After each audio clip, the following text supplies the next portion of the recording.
વિચાર આવે ત્યારે એક વસ્તુ આપણા મગજમાં આવે કે આજે રસોઈ શું બનાવી છે.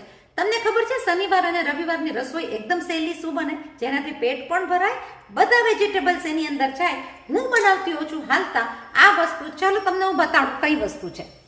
કઈ જવાબ ન મળે તો આવી રીતના તપેલાની અંદર તમે મૂકી દીધેલા ભાત એટલા સરસ મજાના વેજીટેબલ્સ સાથે થઈ જાય. આ ભાત ખાવામાં બહુ સરસ લાગતા હોય છે અને ઠંડા થાય એટલે એકદમ સરસ મજાનો ખીલેલો દાણો થશે. તો આપણે આ લઈ લઈએ શનિવારની ડીશમાં.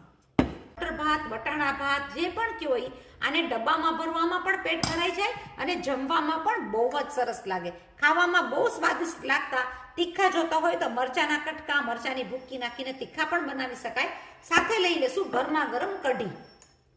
આ કઢી અને ભાતનું કોમ્બિનેશન એટલું સરસ જાય કે કઢી તો ઠંડીની સિઝનમાં, ગરમીની સિઝનમાં કે ચોમાસાના સિઝનમાં પીવાની પણ બહુ જ મજા આવે. તો થઈ ગયું આ શનિ રવિનું સેટિંગ. એની સાથે લઈ લ્યો તમે કચુંબર, દહીં, તમારા ઘરમાં જે પણ ભાવતું હોય એ. તો આ આપણા થઈ ગયા મસ્ત મજાના મટર ભાત અને કઢી, જે જૂની જાણીતી રેસીપી છે પણ લાગે ખાવામાં એકદમ જ સ્વાદિષ્ટ.